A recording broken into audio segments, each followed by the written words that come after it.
All right, what's up, guys? It's Gootecks and Mike Ross, and we are back with Logan Sama, the mastermind behind WinnerStaysOn. Logan, thank you for joining us. Thank you so much, sir. Appreciate it. Logan, how are you feeling? Good, man. Really good. Did you get enough rest over the weekend? Yeah, the jet lag is kind of... Well, jet lag's like not that bad for me because my sleeping pattern doesn't exist. But yeah, I think it was the 29 hours straight that I did on Thursday that kind of bodied me, and I've been trying to get back, but I'm good now. Okay. I'm good now, yeah. I'm good. You did not sleep for 29 straight hours? Yeah, it's like a 13-hour flight. No sleep on the plane? I can't sleep on planes. And Capcom obviously didn't give us the first class extra leg room seats, you know. You got that. We're not that esports yet. Nearly. But yeah, I can't sleep on planes. I get bodied. So you flew all the way from London. Yeah. To be you and F Word to host and do commentary for Capcom Cup. I'm glad you didn't say cast. I don't Oh, yeah. We're not that esports. I don't do casting, I do commentary. I hate that word. I'm not a mage. I don't. I don't cast anything. I guess it came back from, I found out it was like shoutcasting. Shoutcasting. Yeah. But if you've never done shoutcasting, you would never call it casting. Correct. Yeah. I've done shoutcasting and I still call it commentary. Good man. Nice. Fuck that. Anyways, off on a tangent. But yeah, we were here. Yeah, talk to us about Capcom It was a Cup. huge honour. It was a great surprise when they told us we were going to be in top 8. We've been so active on the European Premier events that we knew we'd probably be representing again like we were last year at the big show, but we didn't know they'd give us top 8, and that was a really nice surprise, man. Yeah, that's awesome. Really big honour, massive honour. Yeah, it was great to see I kind of feel like we didn't have enough enthusiasm or patriotism that was required for an All-American Grand Final. Well, okay. To be fair, I don't think anybody would have predicted that one. Yeah. No. But yeah, it was great fun anyway. It was massive honour, huge deal, and what an event to be able to call, man. It's great. Nice. So I want to talk actually a little bit about, WinnerStaysOn. We talked with F Word earlier a bit. Yeah. I want to hear it from your perspective. Okay. What inspired it? How did it begin?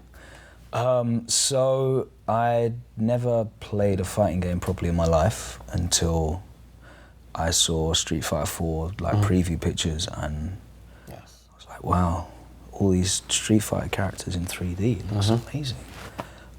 So I bought a shitty old Hori EX2 stick and I downloaded HD Remix on my Xbox and tried to learn how to do firewalls and DPs and crap in preparation. Because I knew we had a couple of arcades left in London. So in London, we haven't got a big prevalent arcade scene. Well, nowhere does anymore really, I guess. But we had 2 main locations, Good Street Casino, which was where all the heads went, and Trocadero, which was the big touristy thing in the middle of Piccadilly Circus, Trafalgar Square, the big, obvious London location. That's gone now, and the arcade scene's kind of dead. But I went down there and started playing Street Fighter 4, got into the community. Super came out, and we didn't have an arcade update for it. Yep. So Same thing happened with us. Yeah. So it's irrelevant. But it's crazy. These arcade cabs are 10k each, 50, whatever they were, and they're irrelevant all of a sudden. We want to play the new characters and all that stuff. So we started going to a venue called Gamerbase, which was in a record store. It was in their gaming section. It was a little small LAN area where they had PCs and a couple of consoles. They had 2 Xboxes, and we used to just hire them out and have sessions there. The main reason behind even starting the sessions up was because Daigo was booked to come over to the major London event, which was the first big event I went to, called SVB, Super Versus Battle. This was 2010, and Eduardo was there as well, actually. And because we knew Daigo was coming, I was like, right, guys, you have to be ready for this. I don't want this guy coming and beating us and what have you. Yes. He's the benchmark. We have to defend home turf. So I got these sessions together and invited all the players that I'd met at the arcade and what have you, and had seen at the first tournament in 2009 to these sessions. And eventually it became regular. I was doing a weekly thing, and I wanted to make sure they were taking it properly seriously. So we turned it from a session to a tournament, a little bracketed tournament. We started filming the matches on little crappy handheld, battery-powered cameras, and uploading them on YouTube so like we guys could watch their matches back, because that's really important, right? You come down and practice, but analyze jet lag. Analyzing is really important. So yeah, we started doing that, and from there we met up with a guy called Worst Geef Ever, who most people in the Counter-Strike community will know as James Bardolph. And he was like at the time looking to get into streaming, because that just started, like cutting edge. Late 2010, that streaming thing in FGC was just popping off. So we started streaming weekly. We started doing Marvel, so we did SF4 Tuesday, Marvel Thursday, and like we built up a little cult following, because London's just full of so many characters, larger than life personalities. F Word's just one of many guys that we've got in London that are equally as funny and crazy. And we started doing the events, building up a good viewership, because guys were loving like the irreverent shit talk that you get at weeklies, kind of like that East Coast weekly situation. Battle circuit. Yeah, do you know what I mean? Like, so we got a lot of that, and from there we started getting invited to go to like the European events. So we started traveling to Paris for a Bushido Impact. Started traveling to DreamHack, of course, where the guys met you. I didn't go to that one, but loads of the London guys came out and saw you at DreamHack. And what was that? Was that 09? Yeah, might That was the one, I think. In Sweden. Sen got second? Yeah. Yeah, like Sen was playing Dalsim or something. Yeah, that's how long ago it was. Yeah. The year that you didn't go, I went, 2009. Sen was playing Dalsim. Yeah, he was like 17 years old. Wasn't he? Like super young. He had fun fact, he had skipped military duty to go to DreamHack. Yes. And then got in trouble with the state. Was Info and Laugh there as well? Because they were like early adopters of DreamHack too. I think that was before. No, I think they were there. Were they? It might have been 2010 that they were, but I don't know. I know Cien and Info were both early adopters of that event, because there was lots of prize money. Yes. And yeah, from doing the major European events, like me and Femi, just got more recognised. Started doing more premieres on the Pro Tour. Obviously, the Pro Tour came out, and now we're out here. We lost the venue for Gamer Base, so no more WinnerStaysOn weeklies. But I put the idea to Capcom that we just turn it into like a Capcom Fighters Weekly, kind of like session / show / free for all. Really. And now we do that. The main point of it was just to kind of get like the players out there to profile, because that's really important.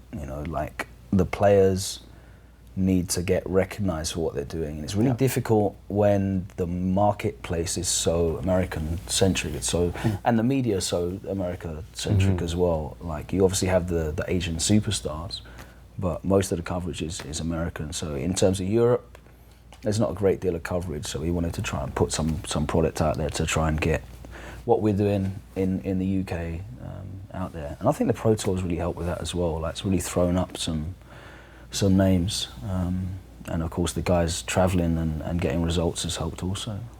Yeah, definitely. Absolutely. But yeah, that's a very roundabout story of WinnerStaysOn. No, man, it's you guys are helping push the community out there, elevating, getting your squad up. Your thoughts then on the performance of some of the players from Europe this weekend? Obviously, like we're disappointed. Yeah. Luffy always does well in big events, so I think he got 9th last year as well, and he off some killers last year in losers bracket. Again, we had him and Problem playing in the first round, and Problem beat him. But then Luffy, I think he beat Mago and Momochi in losers last year. Just missed out this year again on top 8 and 9th, and I know he was really gutted. I know he was kind of disappointed as well in how the format was run, because it was like a 14-hour day, and there was big breaks in between playing games, and there was not really opportunity for the players to sleep and rest. And some of us from Europe have travelled a long way, and it is mad jet lag. Some guys have travelled a couple of hours, and it's not a lot of jet lag and not a lot of effort. So, that was an issue for, I know, a lot of the players. But going 0-2 at an event like this, the strength of field is crazy, and you look at the top 3 players ranked on the Pro Tour in 2016 all went 0-2. So, it's not like anything to be ashamed of. Like, obviously, it's something to be disappointed about. But you're not in you're in good company in that 0-2 bracket. I guess, Yeah, no, it's nothing. Like you said, nothing to be ashamed of. It's a grueling process. I would like to see maybe something different next year. I don't know how you do it though, man. It was a mad long day. I mean, maybe 2 streams again. Yeah, 2 streams definitely would have cut it in half. I mean, I think this is why they didn't want to do 3 out of 5. Because I think they wanted everything on stream. 3 out of 5 doesn't take that much longer than 2 out of 3 in this game. For sure, they just needed to split it into 2 streams. It's just like, it's the changeover, it's the breaks, it's all that stuff, it's running the ads, it's the slide. That takes longer than running an extra 1, maybe 2 games. Yeah. Obviously you have instances where someone goes up 2-0, then they bring it back to 3. That happened a few times. Yeah, that happened a lot. So that's gonna increase. But that's crazy hype for viewers, so you need to find a balance, because those comebacks are great for the viewership and the audience live in the venue as well. We love that tension. And Ricky definitely would have preferred if it was 2 out of 3, because she'd have cruised through in a lot of games. Yes. Rather than having to grind it out to the last round. But yeah, I think this game lends itself to 3 out of 5 more than 2 out of 3. It's not quite Marvel 3. In terms of level of, you make 1 mistake and you're completely fucked. Right. But there's a lot of variance, and I think playing longer sets definitely helps that. Yeah, definitely. I mean, looking at, just to go back to you guys, you and F were doing commentary. I mean, we kind of got his origin story, but it kind of takes a certain amount of confidence to jump onto the mic and talk, intelligently in front of people. What kind of gave you, what kind of background did you have, if any, to start doing commentary and jump on like that, as well as be a media, build a media presence? Yeah. It's very nice of you to give me that underarm pitch. Well, actually, it's funny you ask that, because... well, actually, that was really well done. Yeah. Sorry for blowing that up, but yeah. It feels like I was just impressed. I was just sitting there wow, yeah, that's really nicely done. Yeah, so obviously I've got a broadcasting background. I've done a radio show in London on the biggest London-based network at the time, Kiss FM. Moved from there in 2012 and started working with the BBC and Radio 1 and 1 Extra. So I've got a 14-year radio broadcast history. So talking is not a problem for me. Well, I'm glad I asked. Talking, I'm also a huge, obsessive nerd about stuff that I enjoy. So anyone that's seen me play knows that I can't play very well, but let the people be the judge of that. I've already let them. They can be they're the judge of that every week on my show, and they don't hold back their opinions or judgments. Because of my work, I don't have a lot of time to play, and it's it's not that I work. It's because I work mad hours. It's if I work 9 to 5, I could come home, I could sit down, I could play for 3 hours in the evening between dinner and bed and whatever.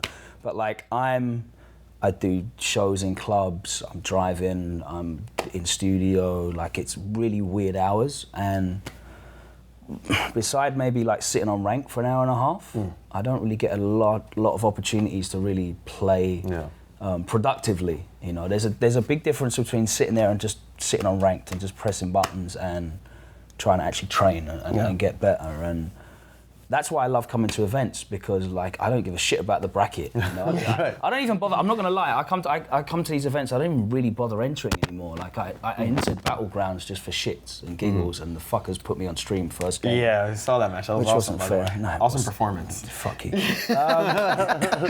Listen, there was no sound. How am I gonna hit confirm? You put Momochi on there. He's not hit confirmed. That's right. Exactly. You're right.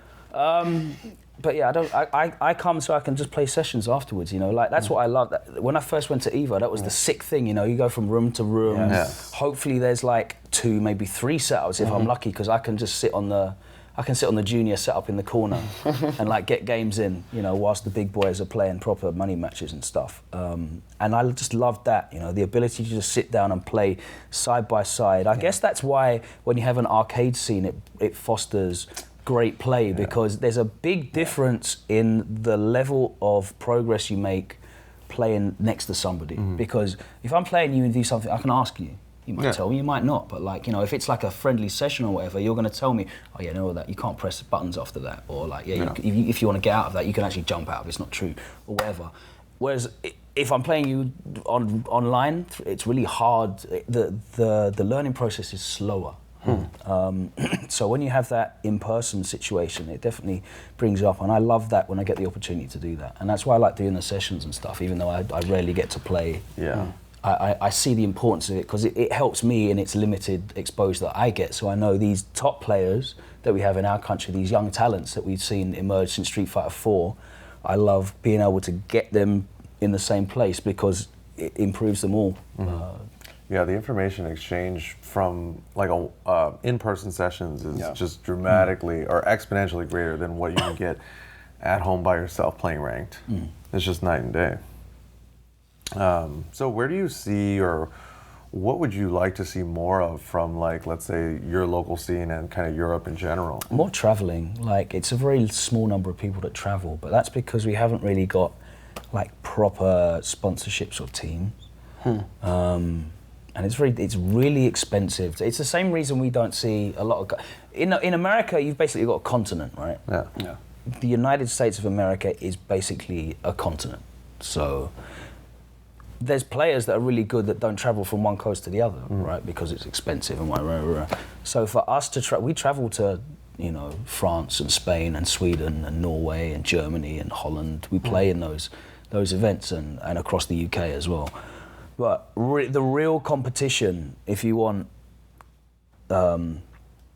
quality and abundance, is North America and Asia. And it's not many of the players that are able to travel and get that. You know, I think Pax went to CEO and he loved his experience. He didn't make it out of pools, but it was a really good experience for him as part of his journey. And traveling this year on the Pro Tour has been really great for him. And he's a young, talented player that we saw come through in SF4. Problem X, of course, travelled a lot. And Ryan's been there for God knows how long, you know. I want to see more. You know, obviously Luffy's travelled extensively, but there's loads of players. We saw Mr. Crimson, who put on a good showing of himself. CCL's a talented player from the Third Strike days, actually. And he wasn't able to come. He actually did qualify, but he wasn't able to get. So we should have had 6 players, but we weren't able to get them all out. I would just like to see more of these young players have the opportunity to travel to North American events and to Asian events, because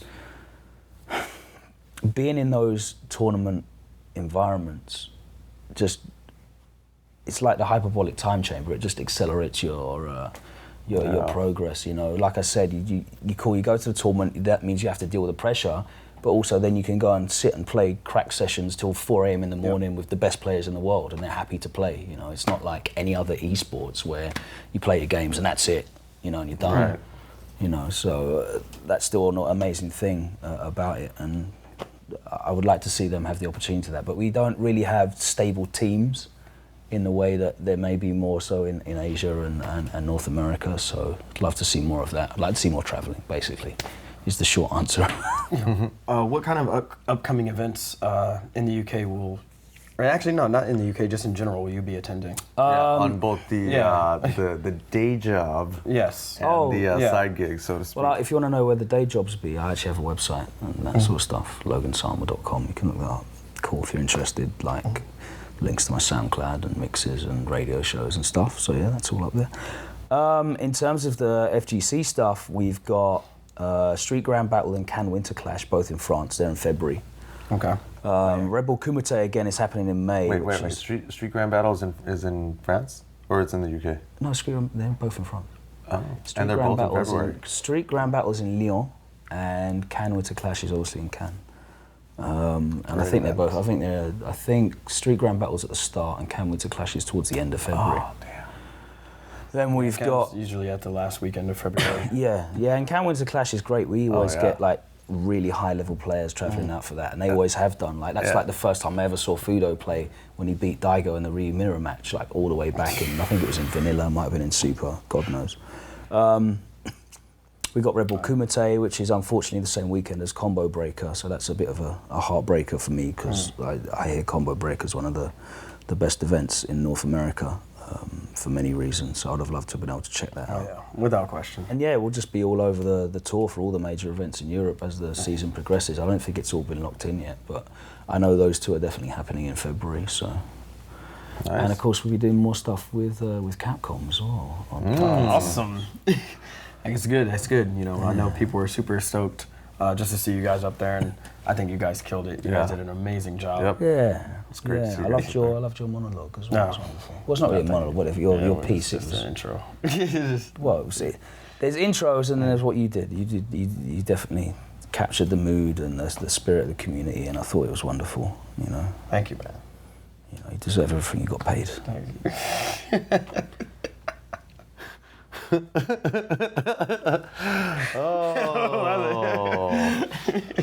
All right. That's funny. Well, when can people watch Winner Stays On? So it is on Tuesday nights normally on Capcom Fighters. We start around about 8:30 p.m. UK time, which is roughly 3:30 p.m. East Coast, and I imagine then that's 12:30 here on the West. So all right. Check it out, and of course the archives go up on YouTube anyway, so you can check that out. And it's just generally us talking crap and playing sets. And yeah, I mean, you guys have had. I mean, you have high-level players and some high-profile guests, right? Yeah, we try, and we try and like do the analysis thing as well. We've been doing that for a while, where we sort of pick out matches that week on the Pro Tour or in any big events that have happened, and try and pick them apart because. It's really important to me to educate the viewing audience. I think that's one of the things that are most important in terms of growing this as the term's e-sport, but you know what I mean, like as an experience that people can just enjoy from home. Like the events are firing right now. You know, attendances are huge, growing. All the major events are growing year on year on year, which is amazing. I'd like to see the viewership continue to grow, and I think when you have a higher IQ of the audience in terms of what they're watching. They're just more voracious. They're more active. You know, they want to consume more. So I'm all for putting that out there. Yes. Because it's a simple game, man. Like it's not the most difficult concept to understand. It's just explaining the different layers of what people are seeing. You know, it's not like I have to understand all this shit on a map and you know. Two people fighting in a 2D space. Yeah. You know, 2D space control. It's all good. All right. Well, Logan, thank you for chopping it up with us. Maybe we'll play some games. Absolutely. I'm still just blown away, man. 14 years of broadcast experience. Yeah, that's crazy. That's freaking awesome, dude. Yeah, I'm old, you know. Don't look it. I'm definitely the oldest person on this sofa. We don't know. Yeah. I do. I think I am. I'm willing to bet that I am, off camera. Of course. These gentlemen are not exposing it. Yeah. Are you going to WrestleMania, by the way? The $1 million question, or at least the $10,000 question. Yeah. It depends what row you want to sit in. Yeah. No, you already know. The $10,000 question. I answered the $2,000 question. I'd rather just make more money so that I can have that experience. I don't know. WrestleMania, I'll tell you what, dude, like the one year that we were going to go to WrestleMania was the year that we totally shouldn't have gone, and then we backed out because of how the Royal Rumble went down. Okay. Like I had my credit card out, I was ready to pull the trigger. It was the year that Seth cashed in, and like last year it was so bad and so disappointing. I don't know. You're a massive Roman Reigns fan. He's your favourite. Cameras when he does that, you love that. I know you're at home in your bulletproof vest. No, I know. It's just like. Boo. You're not booing me. Boo. Yeah. Nah. I'm going Wrestle Kingdom as well in January. Oh, really? Fuck yeah. I'm gonna go see Kenny? Going to see Kenny win the world title. It's going to be awesome. Dude. That's super sick shit. Oh, God. Kenny is killing it. Yeah. Oh yeah, got to hang out with that dude over at Tokyo Game Show for a minute. He's the nicest guy in the world. Yeah, Kenny Omega, the superhuman. He watches everything, you know, as well. Like, he might not tweet about it, but like, he'll send me a DM like, fucking, did you see that? It's like...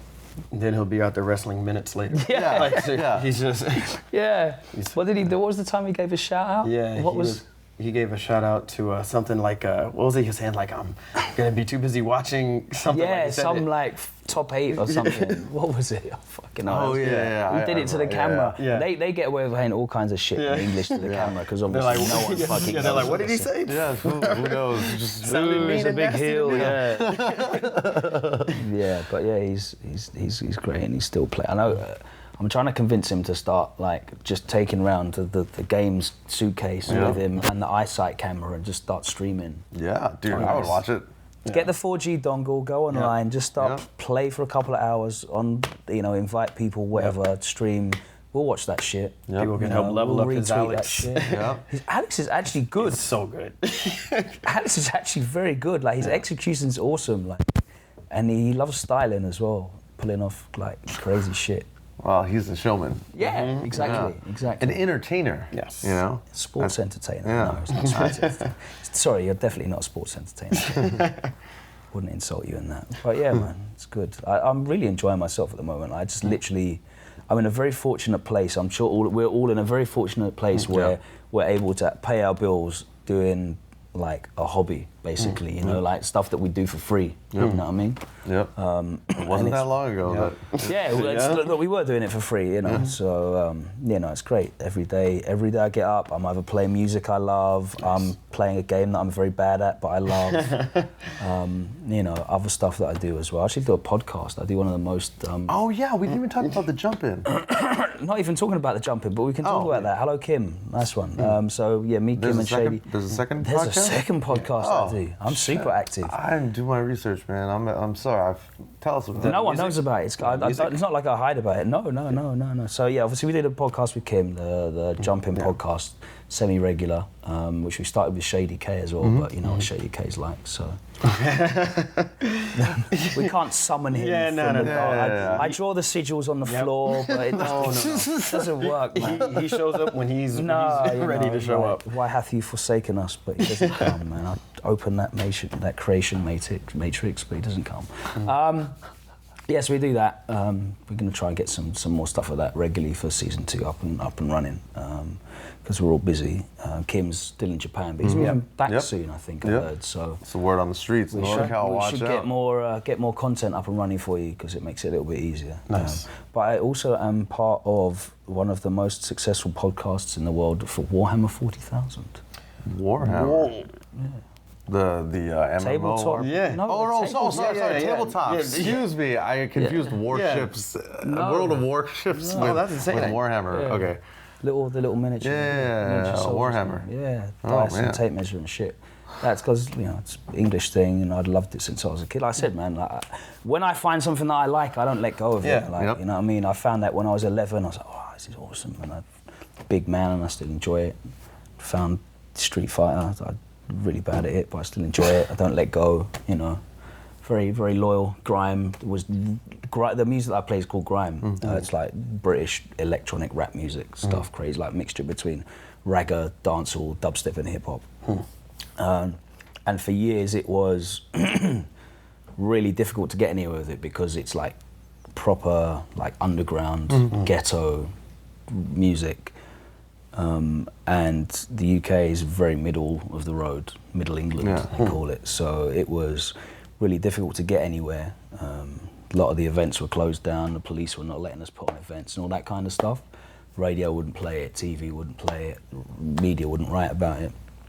So we were just doing our own thing with the kids, and it grew. And now, obviously, guys like Skepta and Stormzy and stuff are traveling around the world and collaborating with all kinds of big acts now, and it's like really popular. But for the longest time, we weren't really seeing a lot out of it. And I draw a lot of parallels between that and sort of the fighting game community, in that it wasn't respected for the longest amount of time. It was kind of seen as like that ghetto e-sport that, Yep. you know, is over there and you're all rowdy and what have you. But really, it's like beautiful. It's a beautiful thing. I still think it's still, you know, still kind of viewed in that. Oh, definitely, Oh, yeah. Right. definitely, definitely. I prefer it that way. Yeah, I'm definitely not looking for it to become like sterilized. Like I think that's the beautiful thing about it. But it's slowly starting to be recognized for its qualities that are different to what other people are used to in esports. You know, and you know, it's a great time. Like I said, I'm really enjoying myself in that all the things that I'm passionate about are slowly rising and coming around and being successful. And for me, it's like a lesson in dedication and being consistent. You know, if you do something and other people like it as well, it doesn't matter if there's millions or hundreds or tens. You know, if you're consistent at it and you work hard at it, opportunities will present themselves. And you know, it's like growing your local community. You know, all you need is like 3 or 4 people to hold a session, and other people will find out about it, and it'll grow. And you might have a premier tour event in 5 years' time. It can be that quick. So. I mean, I think that's like, at everything, that needs to resonate with a lot of people, because so many times, like, I've heard people complain about their, you know, they can't get a scene growing. But it's like, you have 20 people, like, at your gathering, at an event, like, that's a scene. Yeah. You know, No, just that is the thing. keep it growing, like, you know, don't give up on it just because that's it, you know. But yeah, like you said, you went down and even said, even 3 or 4 people. You know, you take that group and you just start. Well, you know, those 3 or 4 people would look at a 20-man event and think, "Rah, like, wouldn't it be amazing to have 20 people?" You know. And I know there's games out there that are not Street Fighter that are getting sessions of 3 or 4 people, but you know, you love that game. Yes. You know, just do it, put it out there, treat it like it. I always say, like, treat everything you do like it's the great. If you love it. You know, put the love into what you're doing and promote it and let people know, and just put it out there, disseminate the information, and you'll attract more people, and you'll grow your scene, your event, your game, whatever it is, you know. Your passion. Exactly. Passion is infectious. That's why we all went at some point to either an arcade or an event somewhere, and we saw the passion of everyone else and got swept away by it, you know. And that's why you went back, despite you probably lost all of your quarters in the machine. Yeah, exactly. You went home sad and broke, like, but you went back the next week when you got your allowance, and you know, you got swept away in the passion that you saw, and that it's infectious. We need to keep doing that, more of that, because the biggest strength of the FGC is that passion. Never let that die. Yeah. Wise words. Well, Logan, thank you for sharing the passion with us. Thank you so much. Good luck with Pleasure. with all the stuff that you got coming down the pipe. Yeah, Just man. wanted to mention, because you mentioned you being on the Warhammer podcast. Yeah. You didn't say it. Is it gonna? Can we find it on the Logan Sama website? No. No? Do you not want to share it? I mean, Yeah. I mean, you can go and look for it, see if you can find it. All right. It's not difficult to find. No. It's all good though. Yeah. All right. Well, thanks for watching, guys. Thank you very much for having me. Appreciate it. Hey, no problem. Thanks for being on.